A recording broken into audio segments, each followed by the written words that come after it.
Bab 1831. Samuel dan Spencer menggelengkan kepala.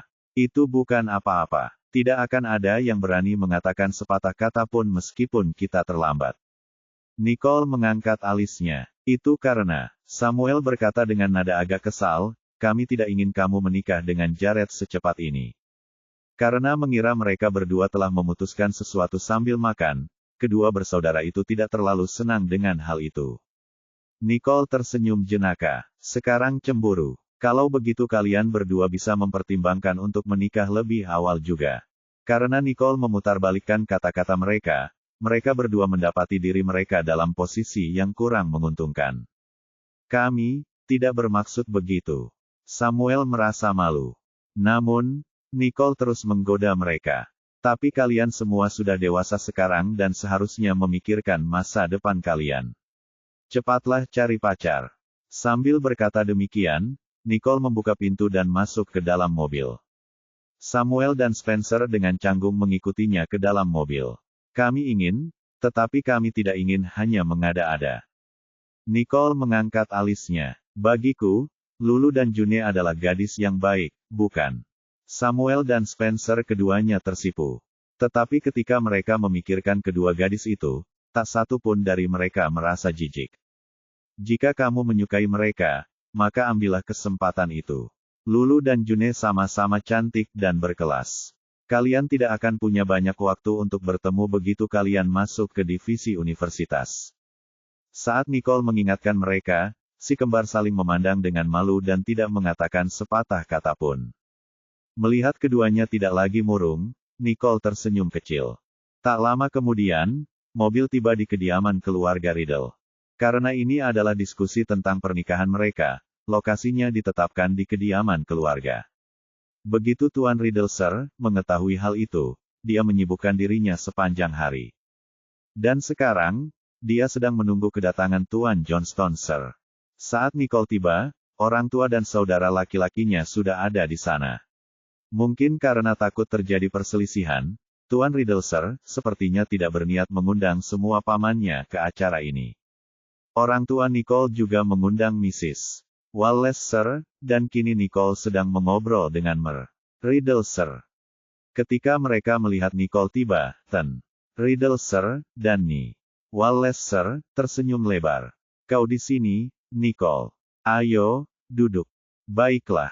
Nicole tersenyum dan duduk di antara Mrs. Wallace Sir, dan Gloria. Terima kasih, Nek. Ia merasa tidak enak hati karena merepotkan Nyonya Wallace Sir untuk urusannya. Apa gunanya berterima kasih padaku? Aku tinggal di tempatmu sekarang, dan orang tuamu yang mengurusku. Tidak masalah sama sekali. Hari ini adalah hari besar dan dia tentu saja sangat gembira. Tuan Riddlesir memandang Nyonya Wallace Sir, dan berkata dengan agak emosional, Anda seperti nenek Nicole sendiri.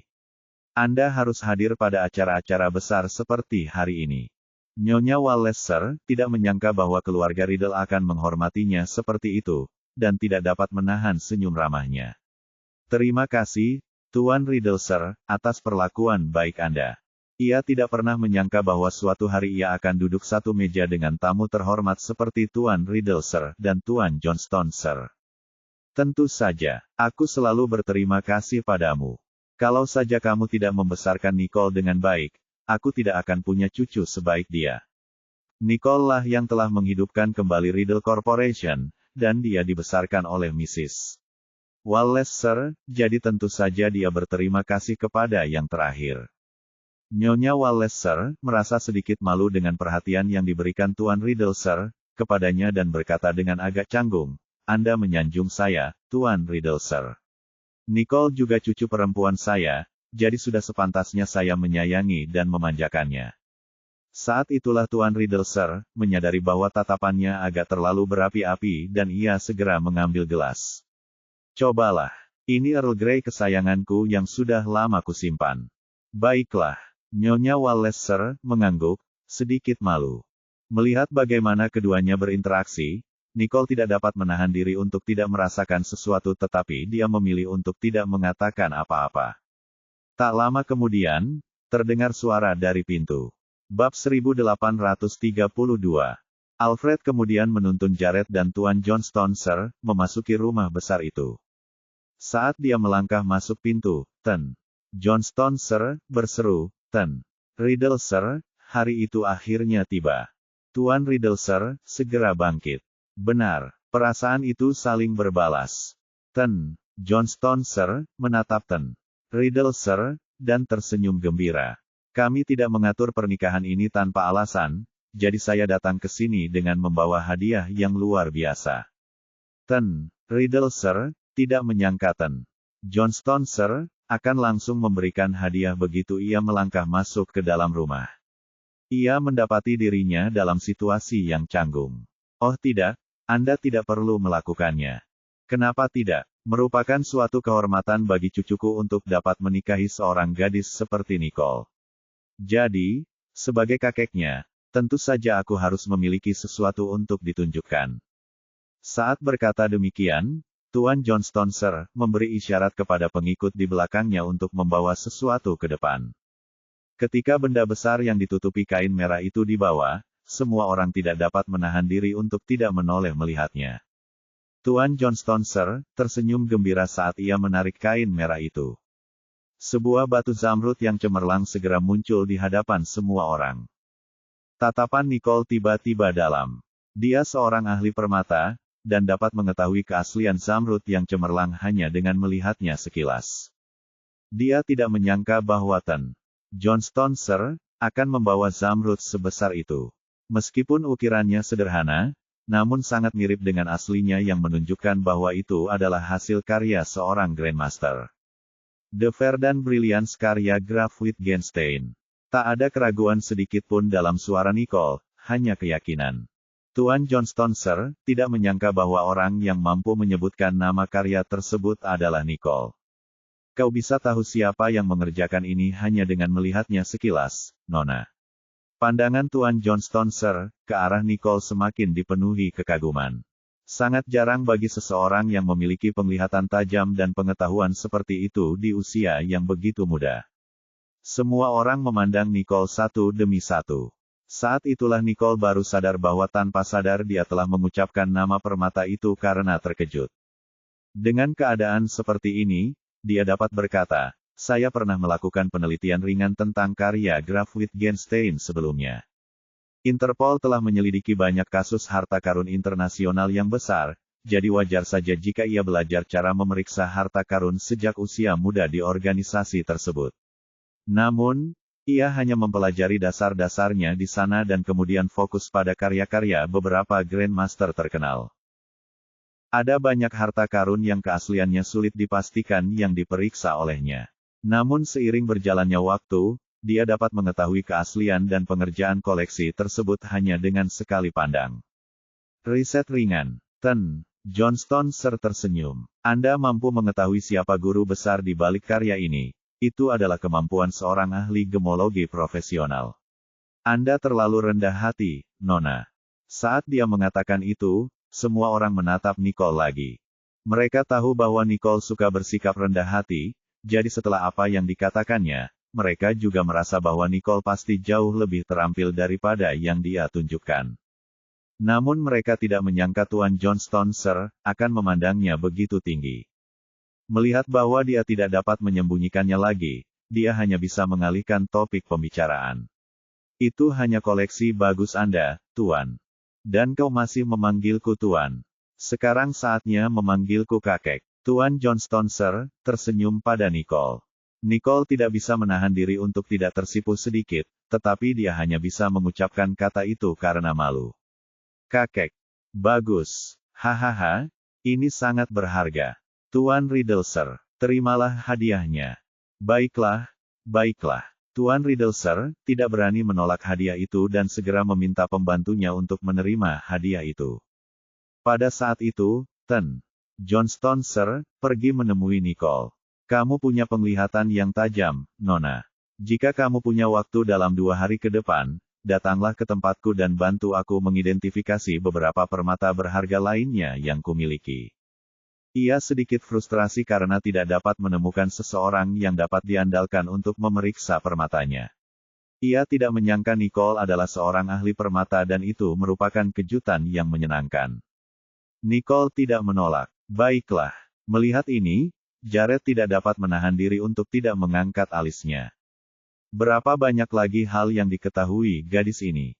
Aku benar-benar telah mendapatkan sesuatu yang berharga. Bab 1833. Setelah menerima hadiah tersebut, Ten Riddle Sir mengajak Ten Johnston Sir dan Jared ke ruang makan. Saat itu, koki dan pelayan telah menyiapkan jamuan mewah. Melihat hal itu, Ten Johnston Sir tidak dapat menahan diri untuk berkata, "Oh, Anda tidak perlu melakukan ini, Ten Riddle Sir." Tuan Riddle Sir tersenyum ramah. "Jangan pikirkan itu. Kau telah menyiapkan hadiah yang sangat besar untuk kami. Ini wajar saja." Kedua lelaki tua itu membungkuk sopan satu sama lain dan duduk. Daniel mengatur Mrs. Wallace Sir untuk duduk di samping Mer Riddle Sir. Ten Johnston Sir melirik Ni Wallace Sir. "Apakah ini istri Anda?" Setelah ragu-ragu sejenak, inilah tebakan yang dibuat oleh Tuan Johnston Sir.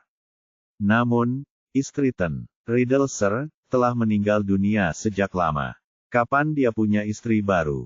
Ibu Wallace Sir tiba-tiba merasa dalam posisi yang canggung. Ia belum pernah menghadapi situasi seperti ini sebelumnya dan tidak tahu harus berkata apa. Namun, Ten Riddle Sir tersenyum. "Dia bukan istriku, tetapi ini adalah Ni Wallace Sir, yang telah membesarkan Nicole sejak kecil, jadi dia sudah menjadi bagian dari keluarga kami." Ten Johnston Sir langsung tahu bahwa dia salah paham dan tertawa. "Ah, jadi dialah wanita yang membesarkan Nicole. Salahku, salahku." Nyonya Wallace Sir tersenyum malu-malu, tampak sedikit malu-malu. Tuan Johnston Sir menatap wajah Nyonya Wallace Sir, yang anggun dan lembut dan tidak bisa menahan diri untuk tidak melirik Tuan Riddle Sir.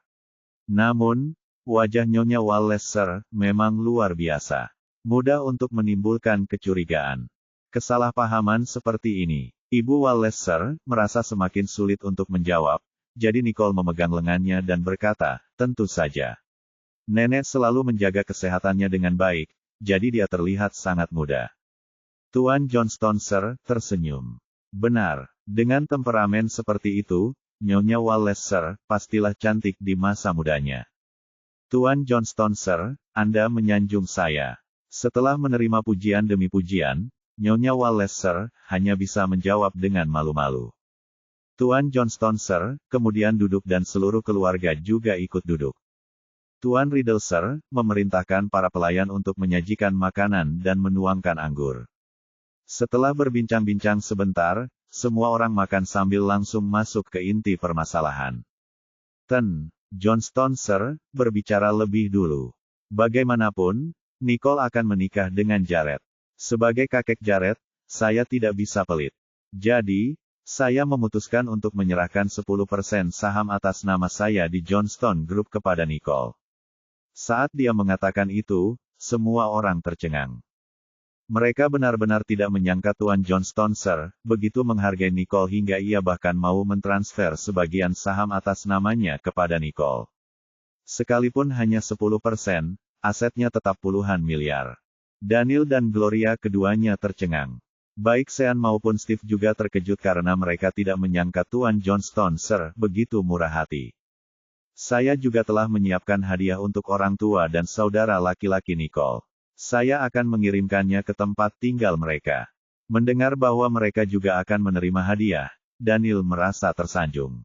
"Tuan Johnston Sir, Anda tidak perlu bersusah payah untuk kami.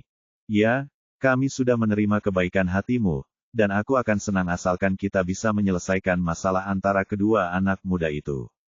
Namun, Ten Johnston Sir menepis kekhawatirannya. Bagaimana mungkin? Keluarga Johnston tidak akan berlaku tidak adil terhadap seorang wanita yang menikah dengan keluarga tersebut, maupun terhadap keluarganya. Jadi, anggaplah masalah ini selesai. Melihat Tuan Johnston Sir begitu bertekad, Daniel tidak bisa berkata apa-apa lagi. Jared tersenyum sambil menatap Nicole. "Ini hanya hadiah dari kakek. Aku sudah menyiapkan satu set lagi. Jangan khawatir, aku tidak suka yang lusuh." Ia tidak menyangka Jared akan membuat persiapan lain selain ini. Kakek dan cucu ini sungguh boros dalam memberi hadiah.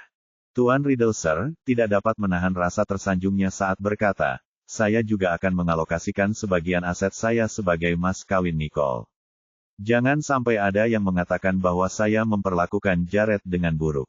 Namun, Johnston Sir, menggelengkan kepalanya. Tidak perlu. Keluarga Johnston lah yang akan menikah, jadi tidak perlu membicarakan mas kawin. Selama Nicole sendiri bersedia menikah dengan keluarga itu adalah rejeki bagi kami keluarga Johnston. Bab 1834. Melihat bahwa Tuan Johnston Sir sangat menghormati Nicole, seluruh keluarga Riddle sangat tersentuh. Merupakan berkah yang sangat besar bagi Nicole untuk dapat menemukan mertua seperti itu. Namun mereka juga tahu bahwa kecerdasan dan keunggulan Nicole adalah hal yang membuat Tuan Johnston Sir sangat menghormatinya. Sekalipun kelima saudara itu tidak tega melihat adik perempuan mereka menikah di luar keluarga, setelah melihat betapa tulusnya Tuan Johnston Sir dan Jared, mereka hanya bisa memberinya restu. Makan malamnya sangat harmonis. Ketika tiba saatnya menentukan tanggal, semua orang memandang Jared. Jared menatap mata Nicole dan berkata, aku tidak sabar untuk menikahi Nicole dan aku berencana untuk pergi ke Panem bersama Nicole untuk mendaftarkan pernikahan kami. Kemudian pernikahan kami akan diadakan setengah bulan kemudian di Pulau Bailey. Ketika mendengar bahwa Jared merencanakan pernikahan di tempat yang romantis, Gloria tersentuh. Jared, kamu benar-benar sudah merencanakan semuanya. Namun, fokus Nicole tidak tertuju pada hal itu. Jadi, pernikahannya akan dilaksanakan setengah bulan lagi. Betapa tidak sabarnya pria ini. Jared mengangguk. Tentu saja, kecuali kalau kau ingin acaranya diadakan lebih awal. Petik 2. Petik 2. Nicole tiba-tiba kehilangan kata-kata. Johnston Sir, lalu tertawa terbahak-bahak. Kalau begitu, selesai sudah. Karena Tuan Johnston Sir telah mengatakannya, tidak seorang pun menambahkan hal lain. Dan dengan demikian, masalahnya pun terselesaikan. Nicole hanya bisa menghela napas. Sang pemberani belum ditemukan, masalah dengan sang gagak belum terselesaikan, dan masih banyak hal yang harus dilakukan. Namun, pria ini tidak peduli dengan semua itu dan berencana untuk menikah dalam waktu setengah bulan. Akan tetapi, saat dia melihat wajah Jared yang bahagia, dia tidak bisa berkata apa-apa lagi. Lupakan saja. Kita bahas itu sedikit demi sedikit nanti. Makan malam kemudian diakhiri dalam suasana yang menyenangkan. Saat itu, hari sudah larut, dan saat Johnston Sir berpamitan dengan Riddle Sir, Jared melirik Nicole sekilas. Aku akan mengantar kakek pulang dulu, baru aku akan datang mencarimu. Nicole membalas tatapannya dan berkata, tidak perlu. Kita akan bertemu di akhir pekan saja. Namun, Jared terdengar enggan saat ia merendahkan suaranya. Tapi aku ingin bertemu denganmu setiap hari. Nicole tersipu sedikit dan tidak berkata apa-apa lagi. Jared dan Tuan Johnston Sir meninggalkan rumah besar itu bersama-sama dan masuk ke mobil setelah mengucapkan selamat tinggal. Saat itulah Tuan Riddle Sir menghela napas lega saat melihat Daniel, Gloria, dan Nicole dengan ekspresi terkejut. Ya ampun, saya benar-benar tidak menyangka Tuan Johnston Sir akan datang membawa begitu banyak barang. Saya benar-benar terkejut. Daniel mengangguk setuju. Ya, Tuan Johnston Sir dan Jared benar-benar berusaha sekuat tenaga. Seluruh keluarga tercengang saat mereka kembali ke ruang tamu. Di ruang tamu, Fair dan Brilliance yang ada di atas meja tampak sangat menarik perhatian. Tuan Riddle Sir tidak dapat menahan diri untuk tidak mendesah. Berapa biayanya? Tuan Johnston Sir memberikannya secara cuma-cuma seperti itu. Nicole merenung sejenak sebelum berkata, zamrud ini hampir tak ternilai harganya. Johnston Sir mungkin menghabiskan banyak uang dan pengaruh untuk mendapatkannya. Nilai zamrud ini tidak dapat diukur hanya dengan uang. Ketika Tuan Riddle Sir mendengarnya, dia tercengang. Semua ini berkatmu, kalau tidak, kakek tidak akan pernah punya kesempatan untuk melihat koleksi seperti itu seumur hidupku. Nicole menggelengkan kepalanya. Itu adalah rezekimu sendiri, kakek. Tuan Riddle Sir, segera meminta para pelayan untuk dengan hati-hati membawa harta karun itu ke ruang kerja. Steve menatap Nicole dan berkata, aku tidak menyangka kamu bisa menjadi penilai seperti itu. Berapa banyak hal lain yang kamu ketahui yang belum kita ketahui. Bab 1835. Ya Nicole, kamu memang multitalenta. Samuel terkejut. Namun, Nicole menggelengkan kepalanya. Itu hanya sesuatu yang kupelajari di organisasi. Semua orang di sana mengetahuinya. Semakin ia mencoba untuk meremehkan hal-hal, semakin mereka merasa Nicole lebih dari apa yang ia akui. Daniel melihat jam dan menyadari bahwa hari sudah malam dan mereka harus segera kembali. Baiklah, kakek juga lelah. Ayo kita kembali dulu. Kita akan sangat sibuk beberapa hari ke depan. Ya, setelah ini, kalian semua harus membantu pernikahan Nicole. Tidak seorang pun boleh bermalas-malasan. Jangan khawatir. Samuel mengangguk. Ya, beritahu saja kami apa yang perlu kami lakukan, Bu, imbuh Spencer. Saat itulah Gloria merasa lega. Bagus. Keluarga itu mengobrol satu sama lain saat mereka bersiap mengucapkan selamat tinggal kepada Tuan Riddle Sir. Namun, tanpa diduga, Damien tiba-tiba masuk melalui pintu depan. Ketika dia melihat Daniel dan yang lainnya hendak pergi, ekspresinya menjadi gelap. Dia hanya mendengar bahwa keluarga Johnston dan Riddle akan membahas pernikahan mereka, dan Tuan Riddle Sir bahkan tidak memberitahu dia, putra tertua, tentang masalah sepenting itu. Dia hanya melibatkan keluarga Daniel dan keluarga Johnston. Saat dia tiba tadi, mobilnya kebetulan berpapasan dengan mobil Jared. Dan itu menegaskan kembali masalah tersebut. Dia telah menahan segalanya selama ini. Putrinya cacat, putranya terluka, dia menanggung semuanya demi posisinya di perusahaan. Namun hari ini, dia benar-benar mengerti bahwa dia tidak lagi memiliki tempat di keluarga ini. Posisinya di perusahaan kini juga dalam posisi yang genting. Maka dia tidak dapat menahan lagi dan langsung bergegas menghampiri. Ketika melihat Damien, Daniel bertanya, Damien, kenapa kamu di sini? Ketika Tuan Riddle Sir melihat Damien, dia juga sedikit terkejut. Dia tidak menyuruh Damien datang ke kediaman keluarga, jadi mengapa Damien ada di sini sekarang? Damien menatap Tuan Riddle Sir dan berkata, Ayah, putra sulungmu ini tampaknya semakin tidak memiliki kedudukan di mata ayah akhir-akhir ini. Ayah tidak memberitahuku tentang masalah penting ini, yaitu membahas pernikahan dengan keluarga Johnston. Ekspresi Tuan Riddle Sir berubah sedikit muram saat dia berkata, saya mendengar bahwa Chloe dan Everett mengalami kecelakaan, jadi saya tidak ingin mengganggu kalian. Melihat ayahnya sedang diinterogasi, Daniel menanggapi dengan nada agak kesal. Masalah pernikahan hari ini adalah antara putriku dan Tuan Jared, jadi wajar saja jika hanya kedua orang tuanya yang hadir. Kehadiranmu tidak akan memengaruhi apapun. Damien langsung marah. Tidak berpengaruh apa-apa, ya. Dulu, aku selalu hadir dalam setiap masalah, baik besar maupun kecil. Sejak kapan kehadiranmu saja sudah cukup, ya, Daniel. Kalau kehadiranku dalam urusan keluarga tidak berpengaruh apa-apa, apakah kehadiranku dalam urusan perusahaan tidak akan berpengaruh lagi di masa mendatang? Melihat Damien tidak puas karena Tuan Riddle Sir tidak memberitahunya tentang hal ini, Tuan Riddle Sir tampak agak kesal. Damien makin lama makin sulit diatur dan mudah marah. Tuan Riddle Sir tidak dapat menahan diri untuk berkata, Damien, ketika Anda mengelola perusahaan, apakah Daniel mengatakan sesuatu? Sekarang semua bisnis perusahaan bergantung pada keluarga Daniel. Bagaimana Anda bisa begitu tidak puas?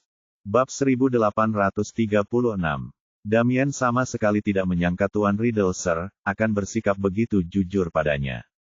Meskipun Damien sedikit terkejut, ia memutuskan untuk berterus terang juga.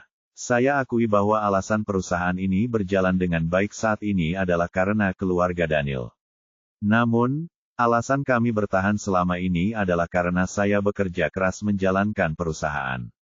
Anda tidak seharusnya mengabaikan kontribusi saya di masa lalu begitu saja. Tuan Riddle Sir mengerutkan kening. Sejak kapan aku mengabaikan kontribusimu di masa lalu? Aku hanya ingin kau memberi jalan bagi orang-orang yang lebih baik darimu. Keluarga Riddle bukan milikmu sendiri.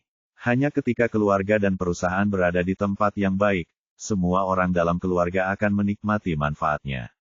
Perusahaan harus dijalankan oleh mereka yang paling cakap. Kau, dari semua orang, seharusnya yang paling memahami logika ini. Ketika mendengar kata-kata, beri jalan bagi mereka yang lebih baik, Damien mengepalkan tangannya erat-erat. Ia tak dapat menahan diri untuk berkata dengan nada mengejek, "Jadi, ayah, kau merasa bahwa aku hanya memonopoli posisi dan melakukan pekerjaan kecil, seperti figuran, jadi kau ingin aku memberi jalan kepada orang lain, begitu?" Tuan Riddlesir terkejut. "Damien, alasan saya memintamu mengelola perusahaan saat itu adalah karena kamu yang paling tenang dan kalem di antara keempat bersaudara itu. Mengapa kamu bersikap begitu sulit sekarang?" "Itu karena kau bias." Damien berteriak marah. "Jangan lupa, satu-satunya alasan keluarga Daniel naik daun adalah karena Nicole kebetulan adalah pewaris Firecrest.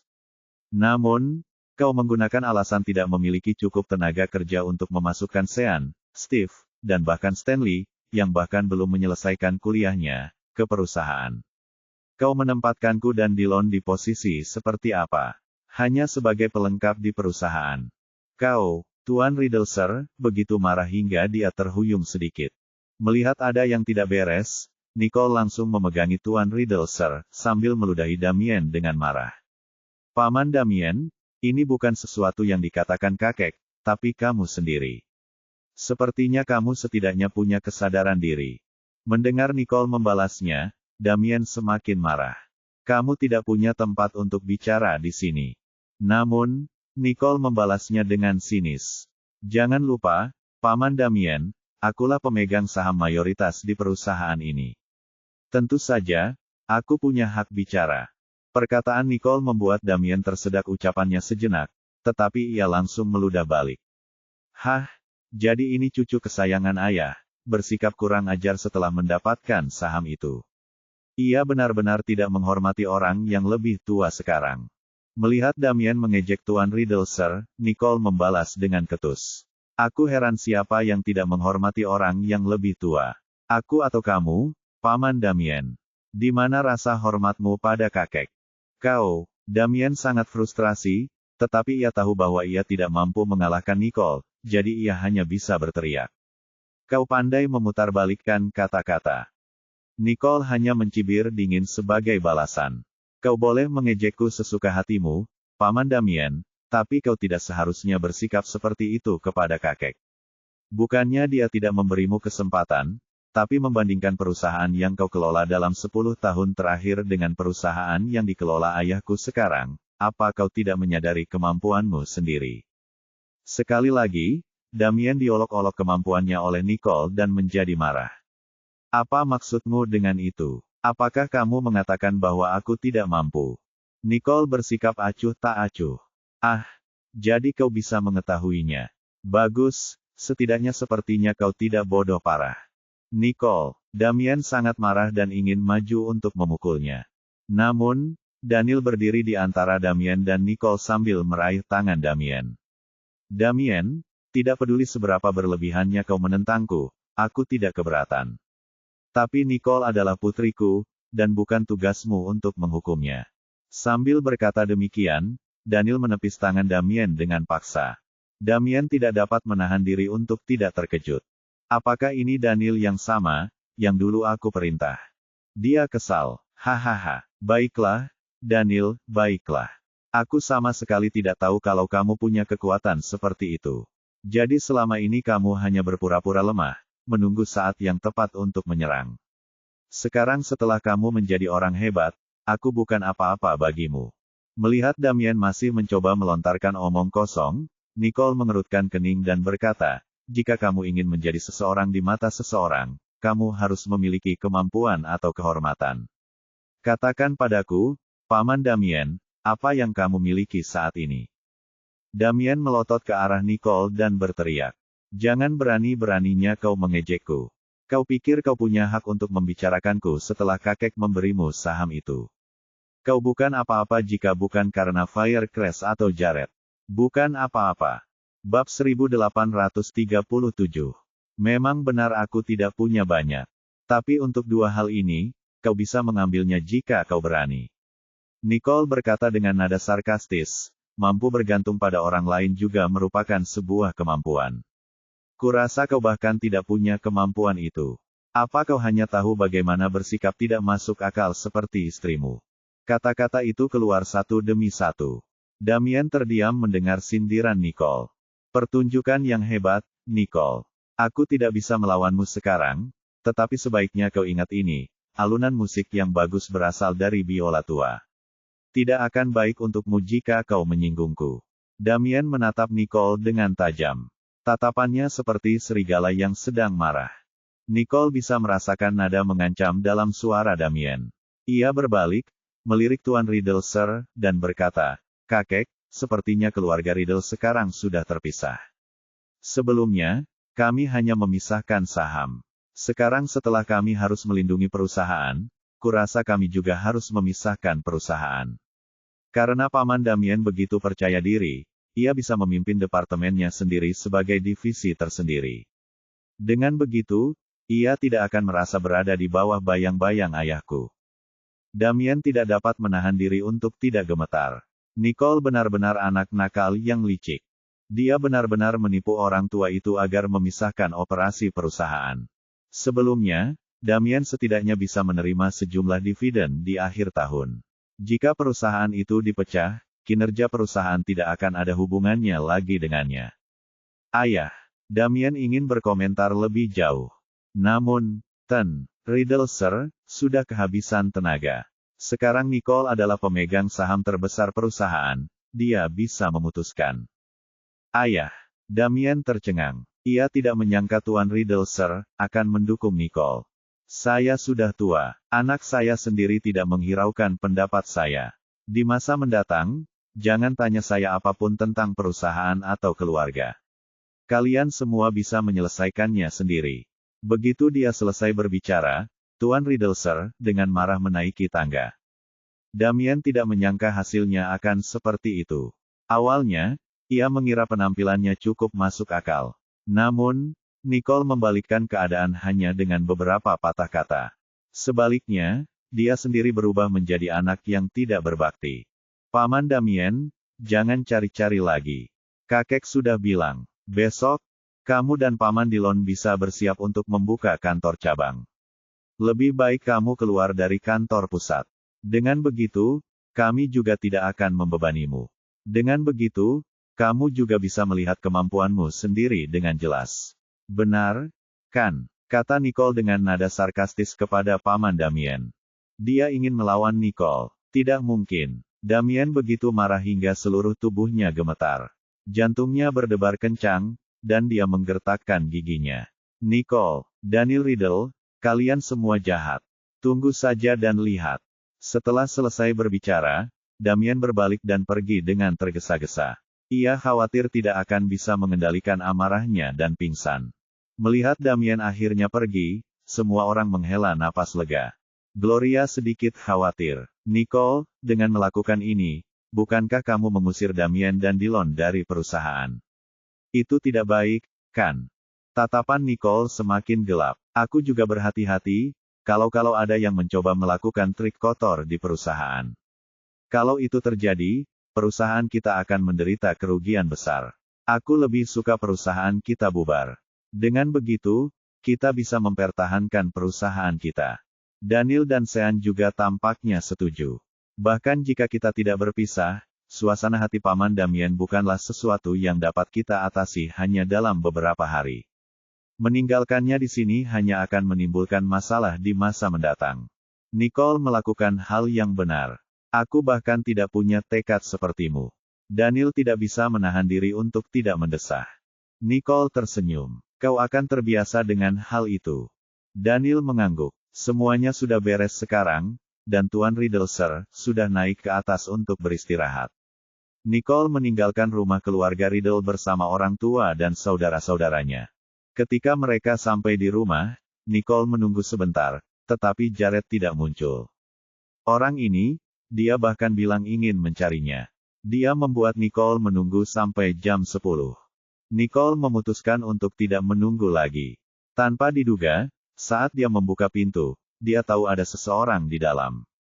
Siapa di sana? Nicole mengerutkan kening. Benar saja, dia melihat Jared muncul di sampingnya. Jared langsung memeluknya. Kenapa kamu lama sekali? Nicole menatap Jared dan berkata, mengapa kamu membobol properti pribadi lagi? Jared tersenyum. Tentu saja, itu karena aku merindukanmu. Aku ingin memelukmu hingga tertidur malam ini.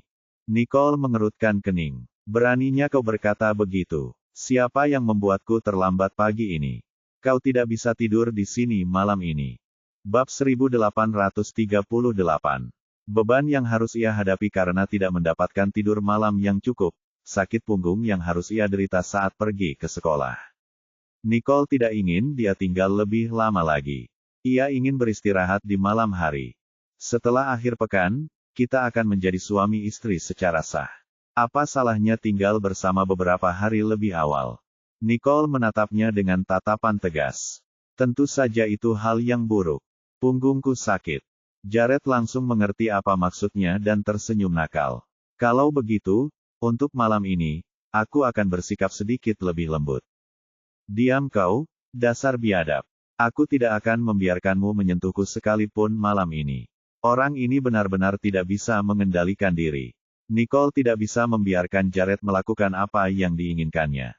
Jared mengerutkan bibirnya. Kau tidak punya hak bicara. Ayo, kita mandi dulu. Begitu dia selesai berbicara, Jared menggendong Nicole dalam tangannya. Kau, lepaskan aku. Nicole tersipu malu sambil menggeliat. Namun, Jared mengangkat alisnya dengan bangga. Kau bisa berteriak lebih keras. Aku tidak keberatan jika ibu dan ayah mendengarmu. Kamu, orang jahat ini. Nicole hanya bisa menahan semua yang ingin dikatakannya. Ia tidak berani mengucapkan sepatah kata pun. Malam itu, ia ditakdirkan untuk dipermainkan oleh Jared sesuka hatinya. Beberapa hari berikutnya, Jared akan menyelinap ke rumahnya setiap malam. Itulah pertama kalinya Nicole merasa tinggal di dekat situ adalah hal yang buruk baginya. Namun, ia menjadi semakin khawatir tentang kehidupan setelah menikah. Mereka harus bersama setiap hari. Bagaimana ia akan mengelola tubuh energiknya? Selama 3 hari berturut-turut, Nicole tidak dalam kondisi terbaiknya. Dia terus menguap di kelas. Secara kebetulan, Nicole juga sedang mengikuti kompetisi komputer. Pagi-pagi sekali, Lulu sudah memperhatikan penampilan Nicole. Dia tidak bisa tidak khawatir tentang Nicole. Nicole, kamu terlihat tidak sehat beberapa hari ini. Apakah kamu tidak cukup istirahat? Kamu tidak perlu pergi pemotretan sepulang sekolah, kan? Kenapa kamu masih lelah? Kamu bahkan datang ke sekolah tepat waktu. Wajah Lulu dan June dipenuhi keraguan. Siswa berprestasi seperti Nicole jarang sekali terlambat ke sekolah. Apa yang sedang terjadi? Setelah berdoa kepada leluhur Jared di lubuk hatinya, Nicole memaksakan senyum. Untuk mempersiapkan kompetisi ini, aku bekerja keras hingga larut malam. Tidak heran. Jangan khawatir. Dengan kemampuanmu, aku yakin kau akan baik-baik saja. Benar sekali. Kalau kamu saja tidak bisa meraih juara pertama, orang lain akan mengalami nasib yang lebih buruk. Saat kedua gadis itu mencoba menghibur Nicole, mereka melihat Regina. Setelah kejadian itu, dia mencari gurunya dan mengundurkan diri dari kompetisi.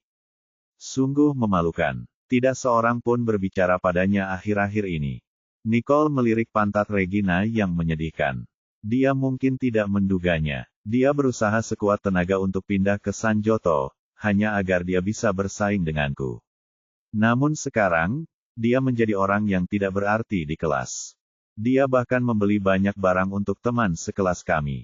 Namun, tidak ada yang menerima suapannya. Untuk orang seperti ini, lebih baik mereka pindah sekolah. Lulu dan Joyce dengan tulus memberikan saran untuk Regina. Namun, Nicole menjawab, abaikan saja dia. Kamu menuai apa yang kamu tanam. Dia pasti harus bertanggung jawab atas apa yang dia lakukan. Regina terlalu menonjolkan diri. Dia sudah menyinggung Nicole pada hari pertama sekolah. Siapapun yang tidak berani menyinggung Nicole di sekolah akan menjauhi Regina. Seberapa keras pun dia berjuang, itu akan sia-sia. Pada saat itu, ada orang asing yang berjalan melewati Regina. Dengan hentakan keras, dia menginjak kaki Regina. Ah! Apa yang kau lakukan? Regina langsung marah dan berteriak. Bab 1839. Siswa itu memutar matanya ke arah Regina. Orang desa akan selalu menjadi orang desa. Itu hanya langkah kecil dan dia sudah membuat keributan. Siapa yang kau panggil orang desa? Regina tidak pernah dicap orang desa seumur hidupnya. Ia langsung marah dan berdiri dengan marah. Apakah orang tuamu tidak mengajarkanmu sopan santun? Setiap siswa di Sanjoto berasal dari keluarga baik-baik. Siswa itu tidak peduli dengan Regina, tetapi menyipitkan matanya dan mengancam Regina. Bukankah kamu bersikap sedikit terlalu sombong untuk seorang pendatang baru? Apakah kamu butuh pelajaran tentang bagaimana berperilaku? Mata Regina membelalak mendengar ancaman itu. Namun setelah Regina pulang terakhir kali, ayahnya telah memberitahunya tentang identitas asli Nicole. Ia juga memperingatkan Regina bahwa ada banyak orang di Sanjoto yang tidak boleh ia ganggu. Jadi, Regina hanya bisa menggertakkan giginya dan menahan diri. Aku sedang tidak ingin berurusan denganmu. Sebaiknya kau jaga dirimu lain kali. Regina mencari alasan untuk dirinya sendiri dan kembali ke tempat duduknya dengan tenang. Ketika Lulu melihat apa yang terjadi, dia tidak bisa menahan tawa. Haha, Regina akhirnya belajar bagaimana bersikap. Joyce menjawab, ya, dia sudah menyinggung orang yang salah di hari pertamanya masuk sekolah. Dia sebaiknya belajar bagaimana bersikap. Nicole mengabaikan Regina. Jika Regina menyinggung Nicole, seseorang di sekolah tentu akan mengurusnya. Benar saja, Regina tidak hanya diperlakukan sebagai orang buangan saat istirahat, tetapi juga di waktu-waktu lainnya. Namun, Regina hanya bisa menahannya. Dia cemburu karena Nicole dikelilingi oleh orang-orang di setiap menit. Sore harinya, kompetisi komputer akan segera dimulai. Guru telah mengatur sebuah bus besar untuk menjemput para siswa. Ketika Nicole dan yang lainnya berdiri, seluruh kelas mengucapkan selamat kepada mereka.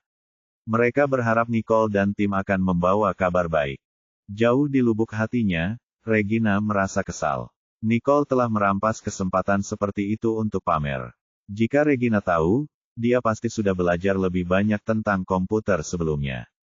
Sayang sekali guru itu tidak memberi Regina kesempatan seperti itu lagi. Dia hanya bisa duduk di sana tanpa daya sambil melihat Nicole dan anak-anak laki-laki itu keluar dari kelas. Aku tidak percaya kau akan menang, gerutu Regina. Jauh di lubuk hatinya, ia berharap yang terburuk untuk Nicole. Tak lama kemudian, Nicole dan tim menaiki bus. Di dalam bus, Ryder dan Gary menjadi pemimpin. Preston dan Edwin duduk di depan sementara yang lain duduk di belakang.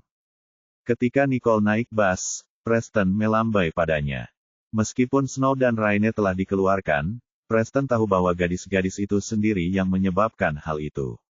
Jadi, meskipun ia merasa sedih karenanya, ia tidak pernah membenci Nicole karenanya. Nicole mengangguk tanpa mengucapkan sepatah kata pun. Kemudian, dia berjalan di belakang bersama Bradley dan yang lainnya. Melihat betapa rendah hatinya Nicole saat duduk di belakang, semua orang merasa gelisah. Untungnya, mobil melaju cepat. Setelah sekitar setengah jam, mereka tiba di tempat kompetisi. Kompetisi ini diadakan di tingkat nasional. Semua sekolah mengirimkan atlet terbaiknya. Tentu saja, Nicole melihat tim Norton Institute hadir. Zeke adalah orang yang memimpin tim. Pada saat itu, guru Zeke dengan gembira memimpin tim. Ia mengenakan selempang merah. Pada plakat itu tertulis kata-kata, Reigning Champions. Adapun Zeke, medali kejuaraan sebelumnya tergantung di lehernya. Zeke tampak kesal. Dia berdiri di sana sambil tersenyum malu. Namun, gurunya tampak menikmati perhatian yang mereka dapatkan. Cukup banyak rekan kerja yang berhenti dan berkata kepadanya, Tuan Hardy, Zeke akan mewakili sekolah Anda lagi tahun ini. Tentu saja, Zeke adalah jagoan sekolah kita. Kalau dia tidak ada di sini, siapa lagi yang akan ada di sini? Hardy mengangkat dagunya dan menepuk bahu Zeke. Guru yang lain mendesah, kemampuan Zeke hanya setara dengan seorang hacker. Satu-satunya orang yang dapat menyainginya adalah saudara Finlay dari Royal Creek Institute. Apalagi tim kita. Ketika Hardy mendengarnya, ia menjawab dengan gembira, kemampuan Zeke meningkat sangat pesat setiap tahunnya. Tahun lalu, saudara-saudara Finlay tidak sebanding dengannya. Akan lebih mustahil lagi bagi mereka untuk mengalahkan Zeke tahun ini. Bab 1840. Kata-kata itu terdengar sangat kasar ketika wali kelas Rider yang memimpin tim mendengarnya. Pada saat itu, ia tak dapat menahannya lagi dan segera menghampiri Ten Hardy. Ten Hardy, sungguh pemandangan yang indah untuk dilihat. Itu baru satu kejuaraan dan Anda sudah mengkritik orang di belakang mereka. Itu tidak baik, bukan? Ketika Tuan Hardy melihat Tuan Zhah, dia tertawa. Selama beberapa tahun terakhir, mereka selalu bersaing ketat dalam kompetisi.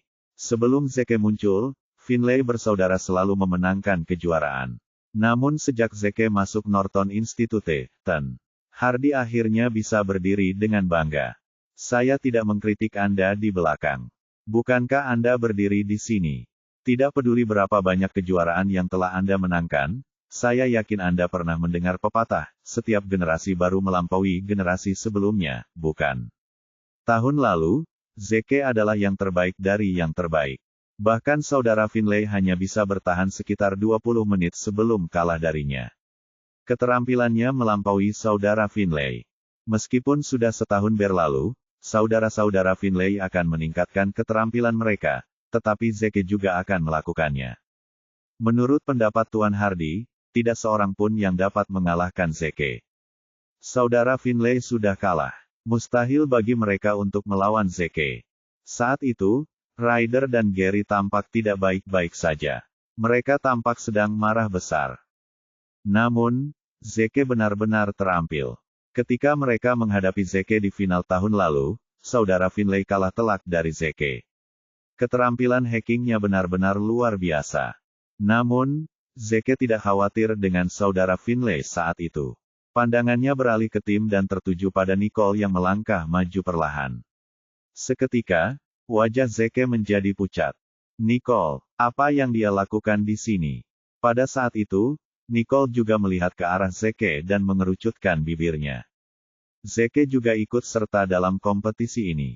Kalau begitu, kurasa ini akan jadi kompetisi yang menarik. Nicole tidak peduli dengan siapapun di sana. Namun bagi Lucifer dan Spectre, sebagai rekan lama, mereka juga menduduki peringkat pertama dan kedua sebagai peretas teratas di The Hunters. Jika mereka berdua bertanding, siapakah yang akan menang? Keahlian Zeke lebih baik dari Gary. Namun, Nicole tidak pernah berpikir untuk bersaing dengan Zeke. Sebaliknya, mereka menjadi mitra. Jadi, mereka tidak pernah bersaing satu sama lain sebelumnya.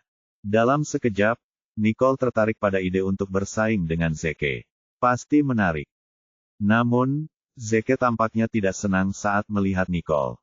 Astaga, Gary lebih suka bersaing dengan kedua saudara Finlay di saat yang sama, daripada bersaing dengan Nicole. Gary tahu bahwa Zeke tidak terlihat baik-baik saja. Tiba-tiba ia teringat bahwa Zeke pernah muncul di lapangan Royal Creek Institute sebelumnya.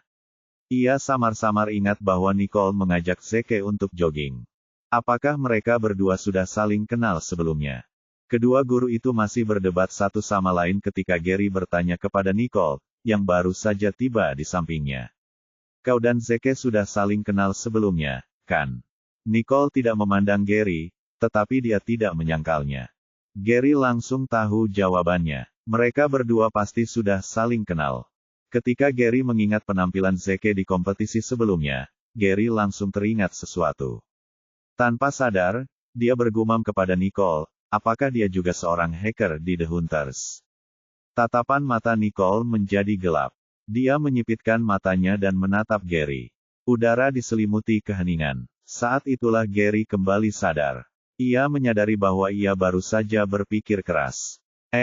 Maksudku, aku hanya menebak, karena kamu. Nicole mengerutkan kening. Kau tahu siapa aku?